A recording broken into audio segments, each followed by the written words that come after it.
Hai, nama saya Afia. Saya ingin berkongsi pengalaman saya menggunakan Minecraft Education dalam pembelajaran dan pertandingan digital yang telah saya sertai bersama guru saya. Sebelum ini, saya hanya tahu Minecraft sebagai permainan biasa.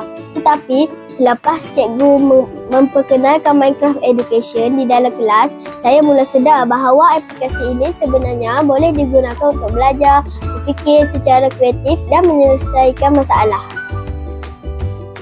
Sepanjang menggunakan Minecraft Education, saya belajar banyak perkara baharu. Antaranya ialah cara merancang sesuatu projek dengan lebih teratur, bekerjasama dalam kumpulan dan menghasilkan idea yang kreatif menggunakan teknologi digital.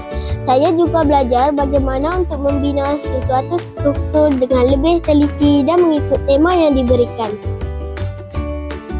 Saya membina beberapa kawasan yang melambangkan identiti negeri Terengganu seperti pantai, kawasan peranginan, hutan semula jadi dan bangunan yang mempunyai unsur budaya tempatan. Semasa menghasilkan work ini, saya belajar tentang keunikan negeri Terengganu, budaya masyarakat dan kepentingan pelancongan kepada negara kita. Saya juga belajar bagaimana untuk mencari maklumat, membuat perancangan dan menghasilkan binaan yang lebih kreatif supaya work tersebut kelihatan menarik kepada pengunjung. Aktiviti ini membantu saya meningkatkan kemahiran berfikir, menyelesaikan masalah dan menggunakan imajinasi dengan lebih baik. Apa yang paling saya suka ialah Minecraft Education membuatkan pembelajaran menjadi lebih seronok. Saya rasa lebih aktif semasa belajar kerana kami bukan hanya membaca buku, tetapi kami juga boleh membina, mencuba idea dan melihat hasil pembelajaran secara visual. Selain itu, saya juga menjadi lebih yakin untuk bercakap di hadapan orang ramai dan berkongsi idea bersama rakan-rakan.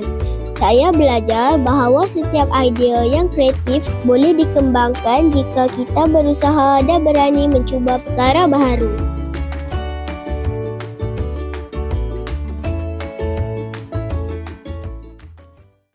Sebelum ini, saya hanya tahu Minecraft sebagai permainan biasa. Tetapi, selepas cikgu memperkenalkan Minecraft Education di dalam kelas, saya mula sedar bahawa aplikasi ini sebenarnya boleh digunakan untuk belajar, berfikir secara kreatif dan menyelesaikan masalah. Harapan saya ialah lebih ramai murid dapat menggunakan Minecraft Education dalam pembelajaran supaya mereka juga dapat belajar secara kreatif, menyeronokkan dan lebih bermakna. Sekian, terima kasih. Bye.